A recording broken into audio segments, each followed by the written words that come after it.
मनीषा है और मैं 10th F की स्टूडेंट हूँ और मैं 10th F में इंग्लिश पढ़ा रही हूँ। मेरा नाम आफिया है और मैं 10th F की स्टूडेंट हूँ और मैं इंग्लिश पढ़ा रही हूँ।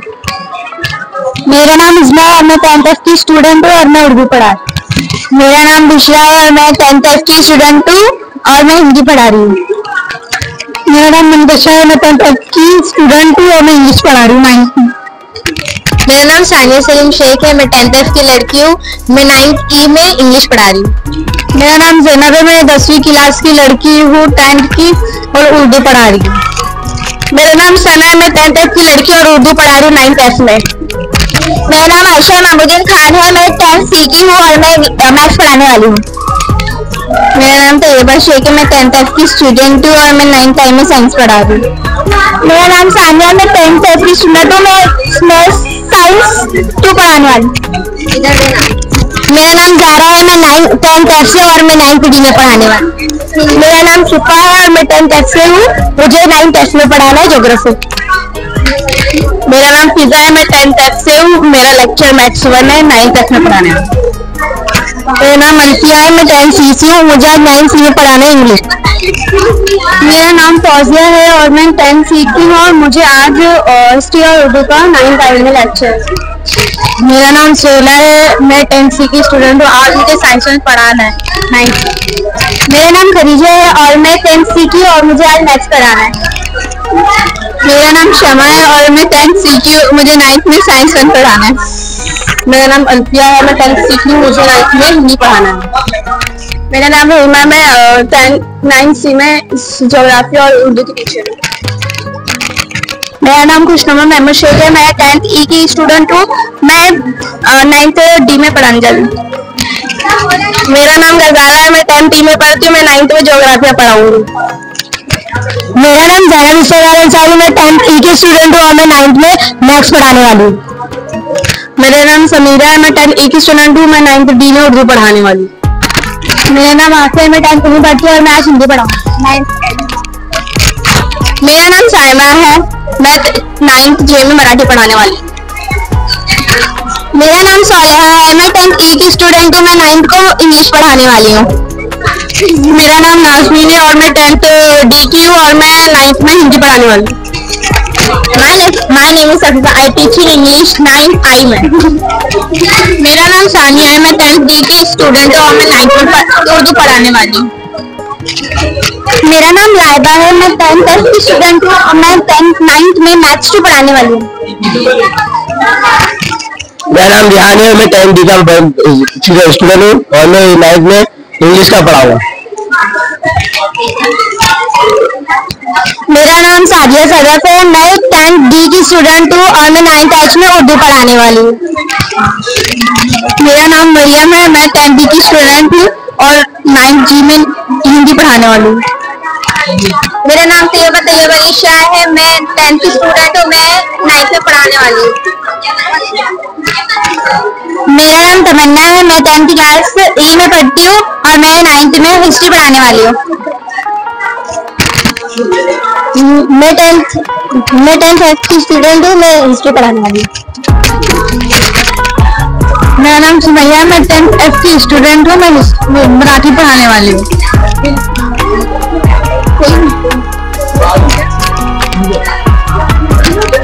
अस्सलाम वालेकुम, मैं 10th F की स्टूडेंट हूँ, मैं मालवनी सेकेंडरी स्कूल की बच्ची हूँ, मैं हेड मास्टर हूँ, आज मैं स्कूल को पूरा मैनेज करने वाली हूँ। अस्सलाम वालेकुम रहमतुल्लाहि व बरकातुहू, मैं 10th F की हूँ, मालवनी मगर सेकेंडरी स्कूल सुपरवाइजर हूँ। अस्सलाम वालेकुम, मैं मुंतशा 10th F की स्टूडेंट हूँ, मैं HM बनूंगी।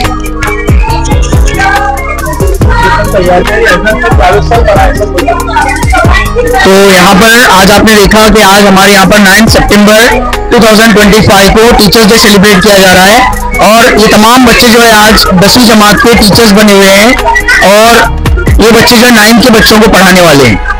अब आगे हम जो है प्रोग्राम की शुरुआत करते हैं, तो आइए चलते हैं आगे।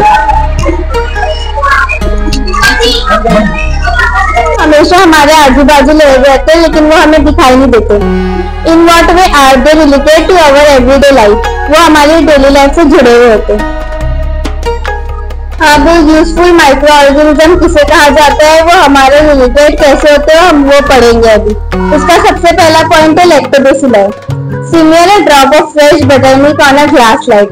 सिमियर मीन्स स्प्रेड और बटर मिल्क किसे कहा जाता है पता है, जो छाछ होता है ना उसे बटर मिल्क बोलते हैं।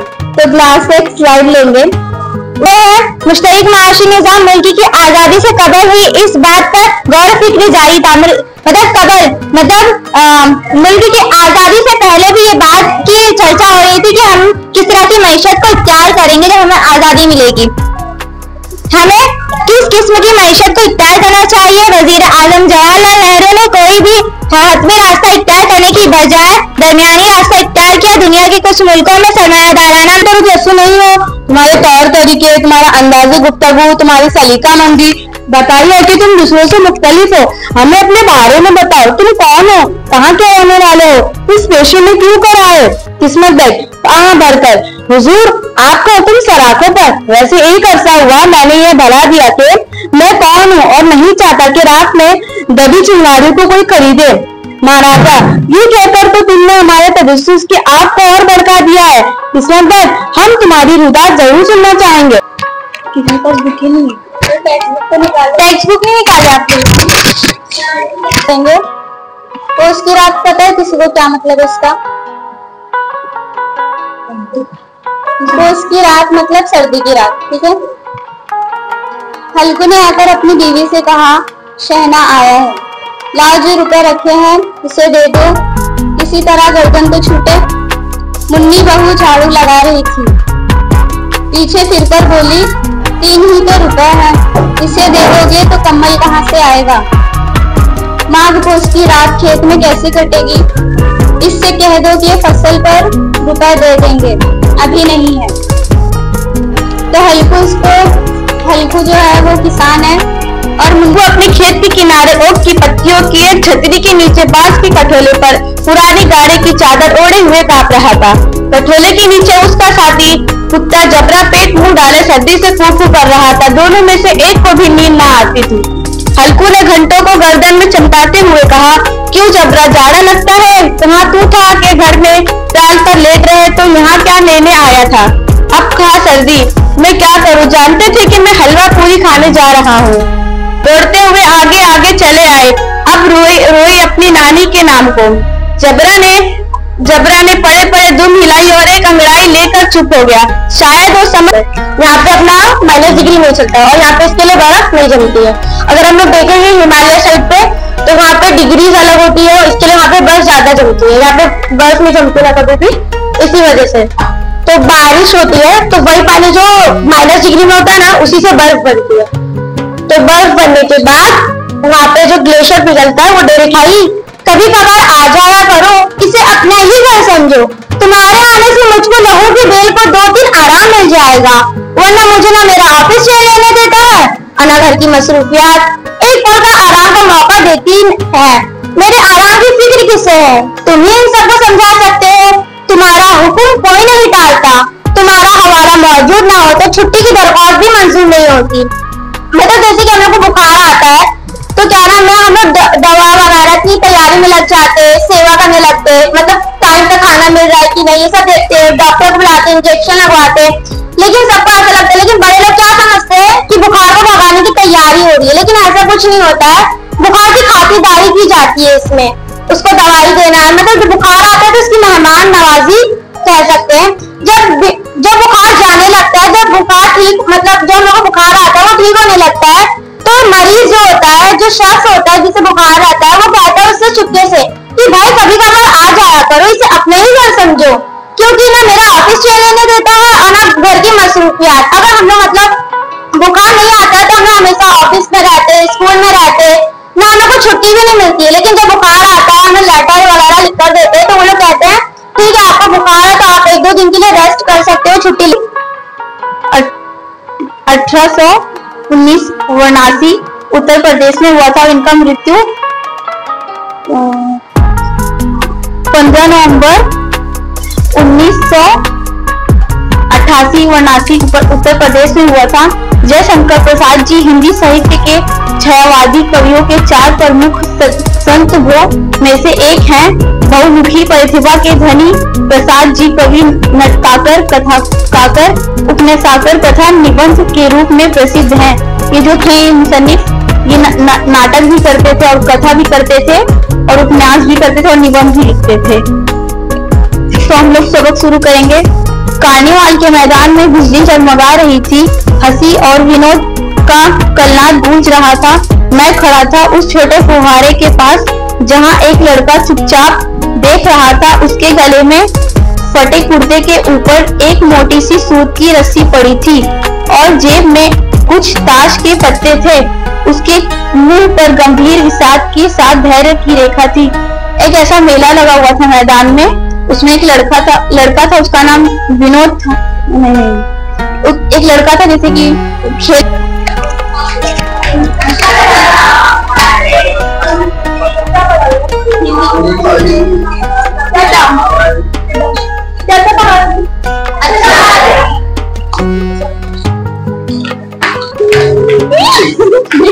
लेकिन मनाने के लिए उस वक्त कोई भी मेरे पास नहीं।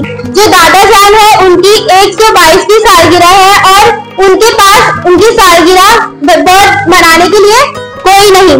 हाँ, मुबारकबाद के पैगामात खूब मिल रहे हैं। उन्होंने एल्बम को क्लिक किया और उनके सामने उनकी बीवी की तस्वीर आ गई और उनके मुंह से निकला, क्या ये जरूरी था कि तुम भी मुझे छोड़कर प्लूटो के शहर जमजम में डॉक्टरी करो। आज उनकी 122वीं सालगिरह थी। 122वीं सालगिरह थी। ड्रामे का जो दिया हुआ है हम लोग येलो बॉक्स में, वो देखिए हम पढ़ने जा रहे हैं। ड्रामा वह फन है जिसमें एक प्लॉट और किस्सा होता है जो किरदारों, मुकालमों और अदाकारों के जरिए हाज़रीन के रूबरू अमली तौर पर पेश किया जाता है। ड्रामे ने काफी तरक्की कर ली है, यानी स्टेज ड्रामे के अलावा नकल ड्रामे, रेडियो ड्रामे और टेलीविजन ड्रामे की भी एक मुस्तकिल रिवायत बन चुकी है। ड्रामे की ये रिवायत सैकड़ों साल पुरानी है, मगर रेडियो ड्रामे की उम्र 1 सदी से ज्यादा नहीं। फन, तकनीक और पेशकश के लिहाज से रेडियो ड्रामा स्टेज ड्रामे से मुख्तलिफ होता है। अलबत्ता स्टेज ड्रामे की तरह रेडियो ड्रामे में भी कहानी, प्लॉट, किरदार और मुकालमों का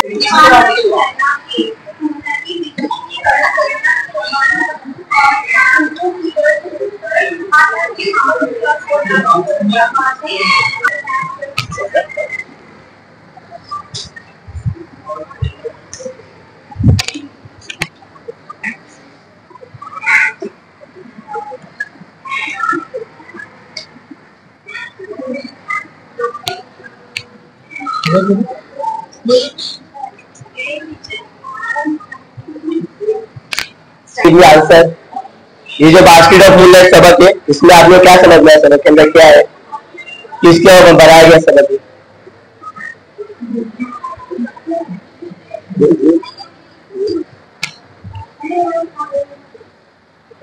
please answer.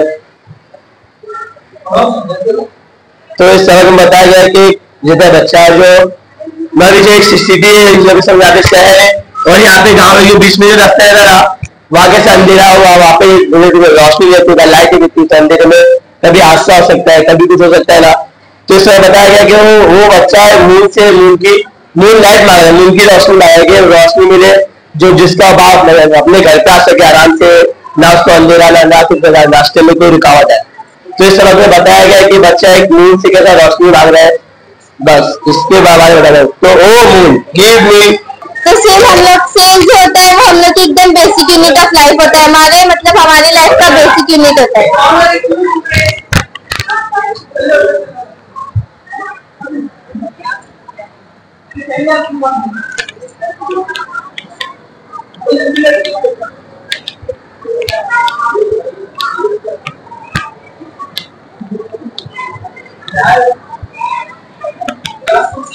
Evaluation of evidence.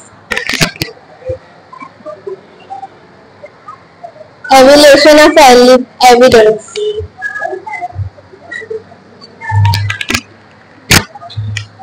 इसके कितने टाइप्स होते हैं? 4 टाइप्स होते हैं। Morphological evidence, anatomical evidence,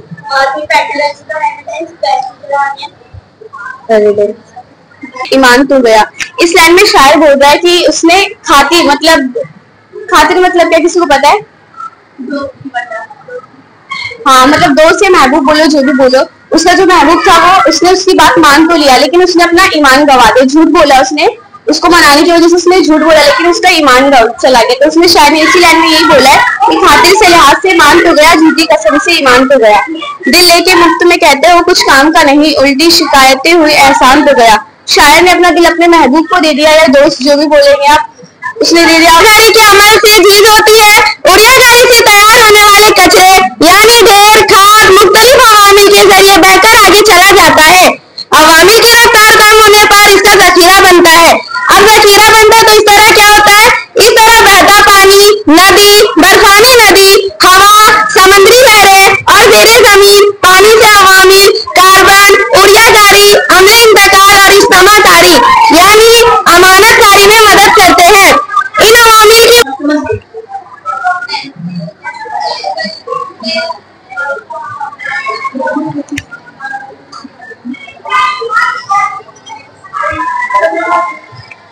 एक आदमी ने न जाने कहां से भटकता हुआ दूर दराज के उस गांव में आ पहुंचा। गांव के कुत्तों ने जब चिथड़ों में लिपटे उस अजीब आदमी को देखा तो उन्हें वह कोई पागल लगा। वे उस पर बेतहाशा भौंकने लगे। गांव के बच्चे खेल रहे थे। कुत्तों की देखा देखी गांव के बच्चे भी पूरी दोपहर से छेड़ते और तंग करते। आश्चर्य की बात यह थी कि वह आदमी उन बच्चों को कुछ बोल नहीं रहा था। संयोग से किसी भले आदमी ने गांव के बच्चे को उस पर पत्थर फेंकते हुए देख लिया। जब वह भला आदमी उस आदमी के करीब गया तो उनके चेहरे पर मौजूद खोएपन के भाव के बावजूद उसे उसमें गरिमा के चिन्ह दिखे। बहुत साल पहले की बात है। एक पुराना गांव था। वहां एक आदमी न जाने कहां से भटकता हुआ उस गांव में पहुंचा। गांव के कुत्ते जब उसको फटे पुराने कपड़े में देखा तो वो भौंकने लगे कि न जाने कौन है। फिर गांव के बच्चे वहां पे खेल रहे थे दोपहर में। वो उस पागल को, जो आदमी था, उसको परेशान कर रहे थे बहुत। यह आदमी पागल नहीं हो सकता, उसने सोचा। वो आदमी, एक आदमी था, उसने सोचा कि यह पागल तो नहीं हो सकता। गांव के उस आंगतूत भले व्यक्ति ने उस आदमी से उसका नाम पता पूछा, पर वह कोई उत्तर नहीं दे सका। वह केवल इतना बोल पाया, शायद मैं खो गया हूँ। यह सुनते ही गांव के उस भले व्यक्ति ने निश्चय किया कि वे सब उसे खोया हुआ आदमी कहकर बुलाएंगे। पूरी तरह स्मृति का लोप हो चुका था। उसके जहन से उसका नाम और पता पूरी तरह खो चुके थे। न उसे अपनी जाति पता थी, न अपना धर्म, लेकिन अपने खोएपन में भी उसमें परिचित जैसा कुछ था जो उसे अपना सा बना रहा था। लिहाजा जब उसे गांव के अन्य लोगों के आसपास ले जाया गया तो उसे देखते ही सभी एक स्वर में बोल उठे, अरे यह खोया हुआ आदमी तो बेहद अपना सा लगता है। आसानी को मत अपनाओ, कभी कभी मुश्किलात का सामना भी करना जरूरी है और वर्षों की छाया से रहो परे। हमेशा आसानी के रास्ते को मत चुनो, कभी कभी मुश्किलात के रास्ते को भी चुनो। रास्ते काटोगे बनाए निडर और तपती चूप ही लगाएगी निखार। अगर आप मुश्किलात का सामना करोगे, मुश्किलात से लड़ोगे, तभी आप कामयाब होंगे। जिंदगी की बड़ी जरूरत है हार। सरल रहा तो हर कोई चले, दिखाओ पर्वत को करके पार। हमेशा हर कोई आसान रास्ता चुनने की कोशिश करता है कि मैं हमेशा आसान रास्ता चुनूं। बड़ा पैसा मत करो, आप अपना अंदर का जज्बा दिखाओ कि मैं ये कर सकती हूँ, मैं ये कर सकता हूँ। आएगी हौसलों में ऐसी ताकत, सहोगे तकदीर का हर पहर। यानी कि अगर तकदीर की आप परेशानियों को झेलोगे, उसे लड़ोगे, तो आप आगे चल के कामयाब होगे, आप मंजिल तक पहुंचोगे। जिंदगी की बड़ी जरूरत है हार। उजालों की आस तो जायज है, पर अंधेरों को अपना कर तो देखो एक बार। मतलब उजालों की आस जायज है, यानी कि आसानी चुनना सही है, मतलब उसको एक बार चुनना सही है, बट हमेशा आसानी को नहीं चुनना चाहिए। कभी कभी मुश्किलात का सामना भी करना चाहिए, उसे भी चुनना चाहिए। बिना पानी के खेल होता है, कई प्रकार के खेल होते हैं, और ये राष्ट्र खेल होता है, राष्ट्र खेल है। इसका पहले हम लोग तारुफ देखेंगे। श्री बाय रानडे। प्रसिद्ध कवि है ये जो इन्होंने लिखे हैं। इन्होंने इसमें ये बयान किया है कि किसान जब बीज बोता है तो जब फसल निकलती है उनकी खुशी का ठिकाना नहीं होता है, इसलिए उनका दिल खुश हो जाता है, प्रफुल्लित हो जाता है। तो उसने इसी पोयम में ये सब बयान किया है। तो पहले हम लोग ये पोयम पढ़ेंगे, फिर उसके बाद समझेंगे।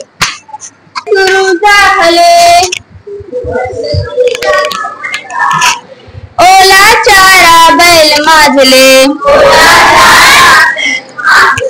शेतकरी मन प्रफुल्ल झाले, छन खडखड छन डुम डुम पड्डुम,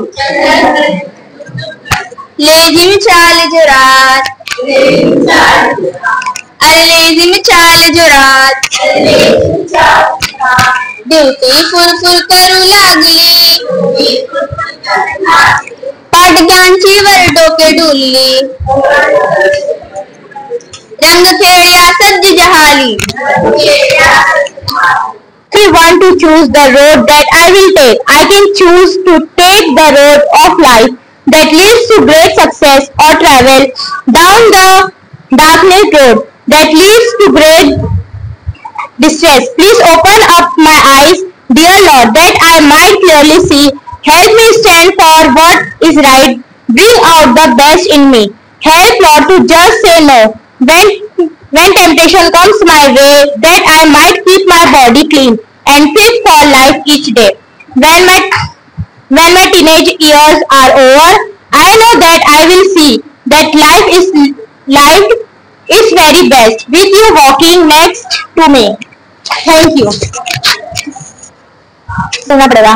तो सबसे पहले हम पढ़ेंगे इनकम क्या होता है, सेविंग क्या होता है और एक्सपेंडिचर क्या होता है। सबसे पहले इनकम क्या पढ़ेंगे। इनकम यानी क्या, इनकम इसको कहते हैं जैसे हमारे पापा पैसे कमा के लाते हैं, कोई भी चीज कर रहे थे, पापा जाते हैं कमाते पैसा, क्या काम करते हैं, रिक्शा ड्राइवर, कोई टीचर है तो कोई डॉक्टर है तो कोई वॉचमैन है, पैसा कमाने ना, उसको कहते हैं इनकम। ठीक है। अब एक्सपेंडिचर,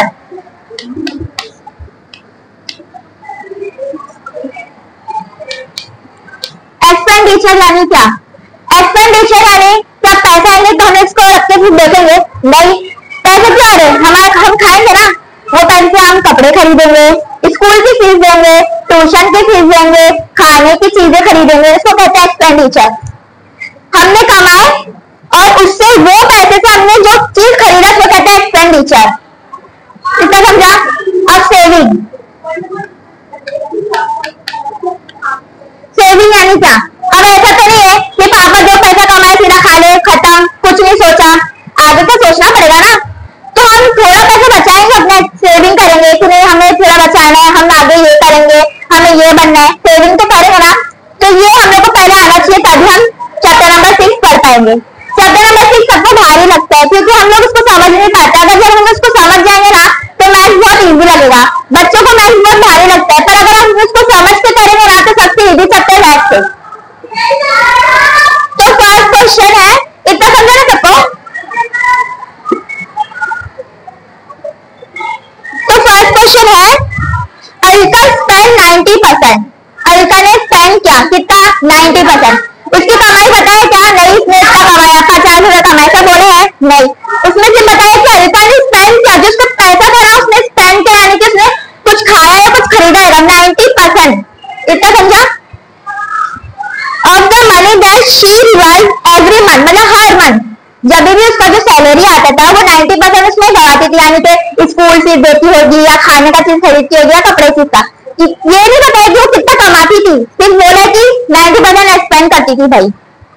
और ठीक है, एंड सेव ₹120 हमेशा हर, सॉरी एस, ठीक है। तो पहले तो एस, ए यानी एंगल, एस यानी साइड, फिर ए से एंगल, ठीक है। तो यहाँ पर एंगल, साइड, एंगल, तो यहाँ पर भी एंगल, साइड, एंगल, तो ये ए टेस्ट से कॉन्वेंट प्रूफ हो रहा है, ठीक है। अब दूसरा टेस्ट है यहाँ पर एस टेस्ट। सर हमने क्या बताई थी, हाँ, साइड, एंगल, साइड। तो यहाँ पर भी ट्राइंगल है,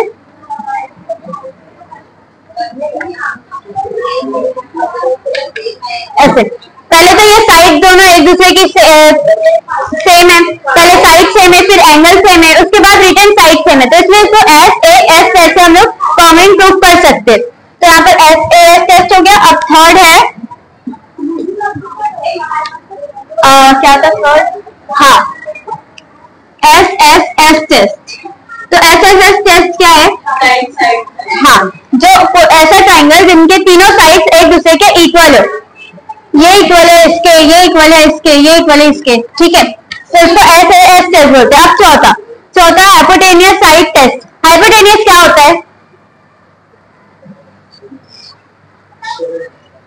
हाँ, हाइपोटेनियस का मतलब नहीं मालूम? 90 डिग्री का एंगल जो होता है उसके सामने वाली साइड, उसको हाइपोटेनियस बोलेंगे। तो यहाँ पर है जैसे कि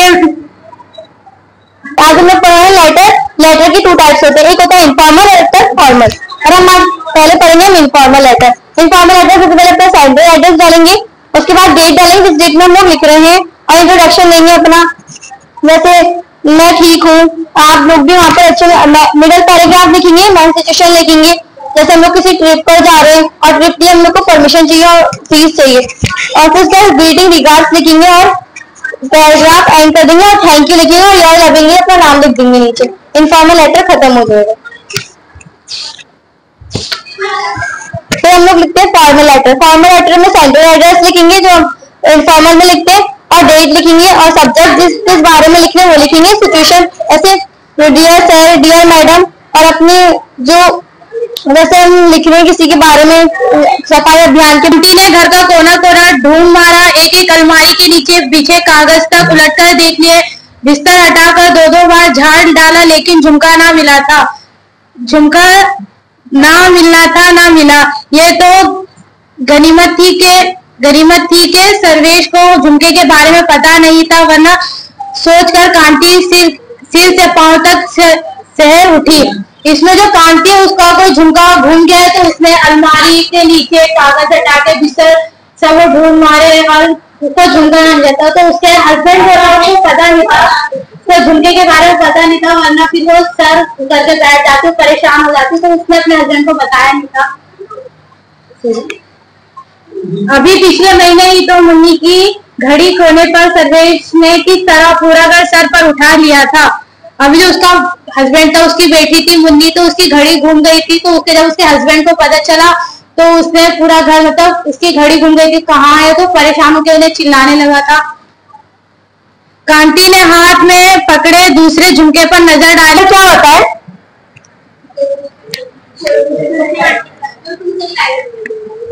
मतलब जो 2 के टेबल में आते हैं, 2 से पूरे तरीके से डिवाइड होते हैं। और ऑड वो जो खाली अपने टेबल में है ना। हाँ, तो ये प्रॉब्लम सेट नंबर 1.1 का जो फर्स्ट क्वेश्चन है, set of even natural number. Even natural number मतलब जो इवन भी है और नेचुरल भी है। नेचुरल जो 1 से स्टार्ट होते हैं, इवन जो 0, 2, 4 ऐसा है, तो 0 होल नंबर हो जाएगा। तो हम लोग क्वेश्चन नंबर 1 का first set of even natural number. अभी हम लोग को सेट बनाना है, तो सेट पता है कि मतलब कोई भी चीज का मजमुआ या कोई भी चीज का जमा, उसको अपन सेट बोलते हैं। तो सेट अपन कोई भी अल्फाबेट से जाहिर कर सकते हैं।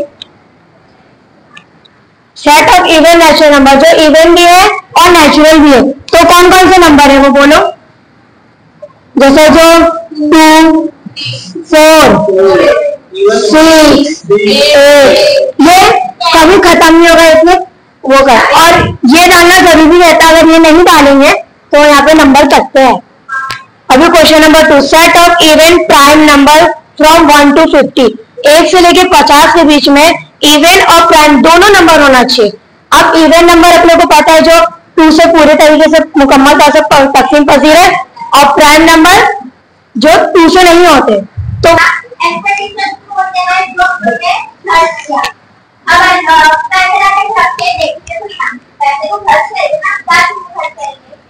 जैसे कपड़े खरीदेंगे, स्कूल की फीस क्यों ले रहे, जो हम पापा कमा के ला रहे हैं, हम स्कूल की फीस दे पा रहे हैं, क्लास की फीस दे पा रहे हैं, ट्यूशन की फीस दे पा रहे हैं ना, उसको कहते हैं एक्सपेंडिचर।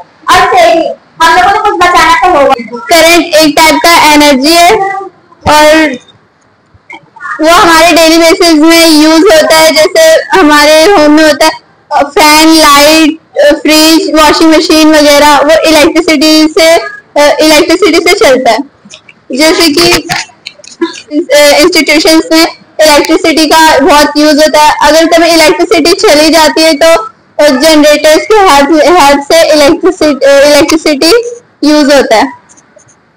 और इलेक्ट्रिसिटी सिर्फ ह्यूमंस बीइंग्स यूज नहीं करते बल्कि एनिमल्स भी यूज करते हैं। जैसे फिशेज होते हैं, ईल्स फिश इलेक्ट्रिसिटी कैच करता है, मतलब इलेक्ट्रिसिटी कैसे यूज करता है। ईल फिश एक फिश होता है जो अपना गिज़ा बनाने के लिए इलेक्ट्रिसिटी से झटका, मतलब दूसरे फिशेज से झटका देकर अपना फूड तैयार करता है और अपने सेल्फ डिफेंस के लिए इलेक्ट्रिसिटी यूज करता है। Eels fish. पोटेंशियल एनर्जी, जो भी कोई ऑब्जेक्ट मूवमेंट में नहीं है उसमें जो एनर्जी स्टोर होता है उसको बोलते हैं पोटेंशियल एनर्जी। और अगर जो मतलब जैसे वाटरफॉल, डैम वगैरह होते हैं उसमें जो पानी स्टोर होता है उसमें होता है पोटेंशियल एनर्जी। अगर वो डैम खोल देंगे, वाटरफॉल होता है, जैसे अगर जो वाटर ऊपर से नीचे फॉल होने में जितना वर्क होता है, टाइम लगता है उसको बोलते हैं पोटेंशियल डिफरेंस। 7 ऐसे हम लोग को 5 इक्वेशन बनानी है। अब हमारा सेकंड क्वेश्चन है, right 5 solution of the equation x + 5 = 7। यानी यहाँ पर हम लोग को जो इक्वेशन दी हुई है x + y = 7, इसको हम लोग को 5 तरीके से इसके सोल्यूशन लिखना है। सोल्यूशन मतलब आंसर, यानी हम लोग को इस इक्वेशन का ऐसे 5 बार हम लोग को अलग अलग आंसर में लिखना है। अब ये इक्वेशन x + y = 7 है, तो हम लोग को x और y ऐसे कोई 2 नंबर लेने होंगे जिसे हम लोग प्लस करेंगे तो हम लोग को आंसर 7 मिलेगा। एग्जाम्पल के तौर पर 5 + 2 = 7, ये एक इक्वेशन हो गई। और जैसे हम लोग यूज करेंगे 6 + 1 = 7, और हम इसे माइनस में भी ले सकते हैं, जैसे 10 - 3 = 7। ऐसे हम लोग को 5 इक्वेशन बनानी है। तो यहाँ पर 3 ऑलरेडी बन गई है। और जैसे हम लोग ले सकते हैं 3 + 4 = 7। ऐसे करके हम लोग को मैंने यहाँ पर बना दी। अब थर्ड क्वेश्चन है, solve the following set of simultaneous equation. नुकसान बंद होते हैं। यूजफुल माइक्रोब्स के 3 टाइप है। पहला टाइप है लैक्टोबैसिलस, दूसरा टाइप है राइबोसोम और तीसरा टाइप है ईस्ट। और हार्मफुल माइक्रोब्स का एक ही टाइप है जो है क्लोस्ट्रीडियम। अब माइक्रोब्स किसे कहा जाता है, उसके मतलब वो क्या है। तो माइक्रोब्स थे और वो सब लोग अपनी अपनी देशभक्ति का नारा लगा रहे थे। शिक्षक का कहना था हम नैनीवालों को शिक्षित करते हैं, अब यही देश की बड़ी सेवा है। शिक्षक मतलब टीचर, उस्ताद। टीचर का कहना था हम नैनीवालों मतलब बच्चे जो हम स्टूडेंट्स हैं, स्टूडेंट को वो लोग पढ़ाते हैं और यही देश की बड़ी सेवा।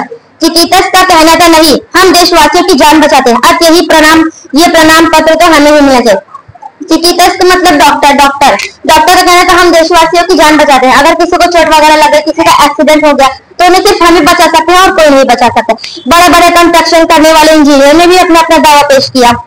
तो बिजनेसमैन किसानों ने भी देश की उन्नति में अपना योगदान बताते हुए संपर्क स्पष्ट किया। मतलब कि वो लोग बिजनेसमैन किसान ज्यादा कहने लगे अगर हम नहीं होते तो फल फूल कैसे उगते, और हम किसान नहीं करते तो हमका खाना कैसे पहुंचता।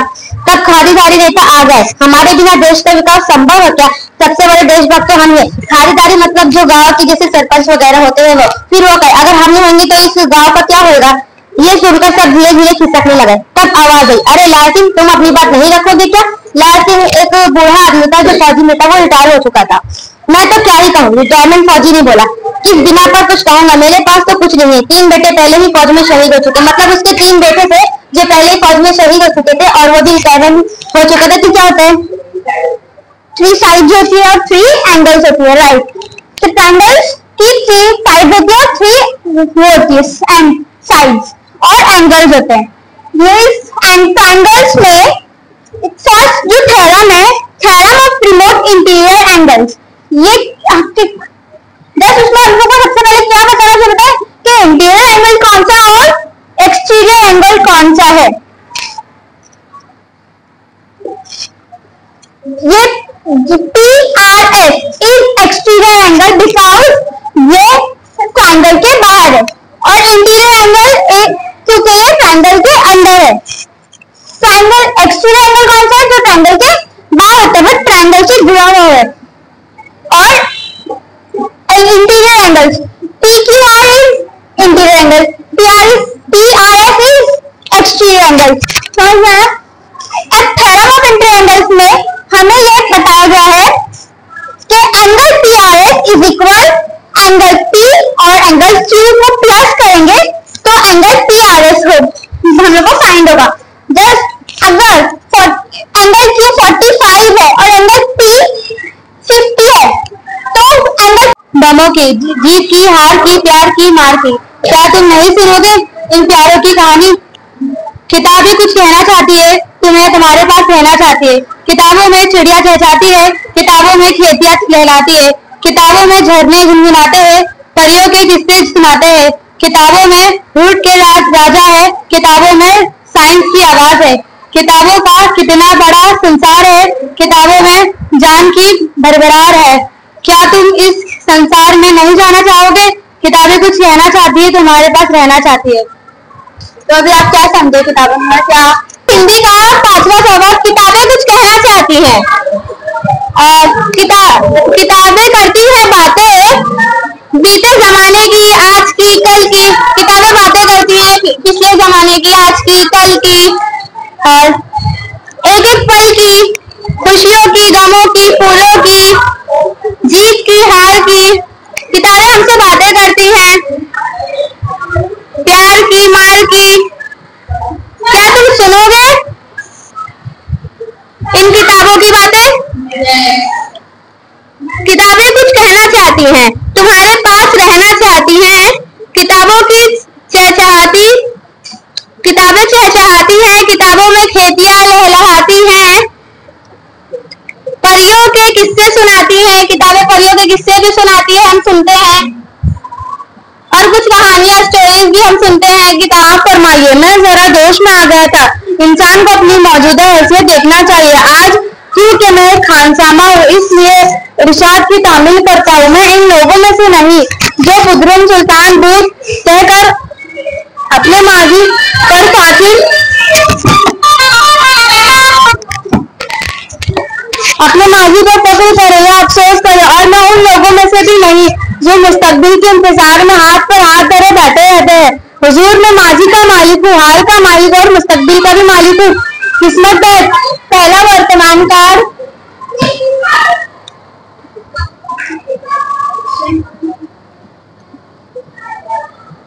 दूसरा भूतकाल,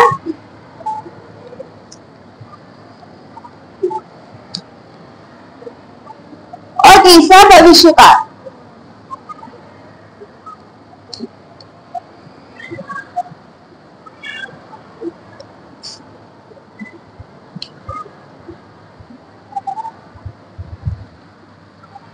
वर्तमान काल यानी कि जमाने हाल।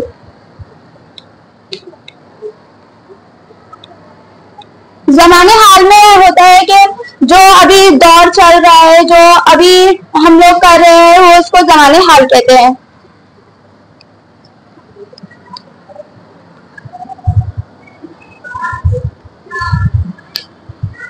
जमाने माजी यानी जमाने माजी मतलब जो गुजर गया।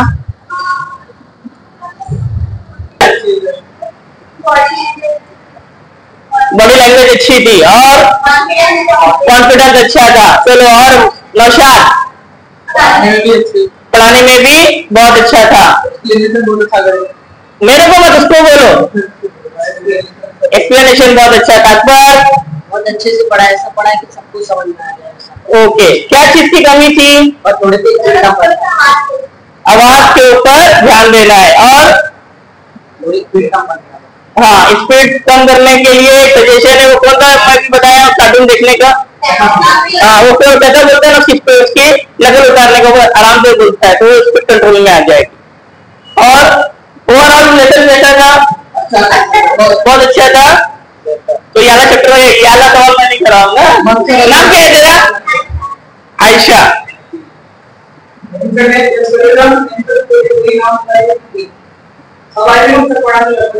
नहीं, इधर नहीं। इन शेयरिंग होगा ओके। यहाँ पर दो इक्वेशन दी, इक्वेशन 1 और इक्वेशन 2। तो यहाँ पर जो इक्वेशन दिए तो हम लोग को जैसे प्लस माइनस करते ना तो वैसे इसको लिखेंगे 2x plus Y is equal to 5 और ये 3x minus Y is equal to 5। तो ये वाई वाई कट हो गया तो 2x और 3x कितना हुआ 5 और ये 5 5 10 हुआ। तो यहाँ 10 है ना तो ये 10 अपॉन 5 होगा तो 5 अंदर 5 5 2 10। x की वैल्यू मिल गई 2। अब y की वैल्यू निकालने का पुट द वैल्यू इक्वेशन 1। यहाँ पर हम कोई भी इक्वेशन ले सकते हैं। जब y की वैल्यू निकालना रहा तो 1 भी ले सकते 2 भी ले सकते। तो मैं यहाँ 1 ली हूँ 2x प्लस अब x की जगह ये x रखने का क्योंकि ये x आपने फाइंड करे तो यहाँ 2 आएगा। अब ये 2 2 इधर 4 होगा। यहाँ 5 माइनस इज इक्वल टू है तो यहाँ जाके माइनस होगा 5 माइनस 2 2 इज 4 5 में से 4 हो गया 1। और मैं 10th A की तालिब इल्म हूँ। आज मैं यहाँ एंगल के सिलसिले से आई हूँ।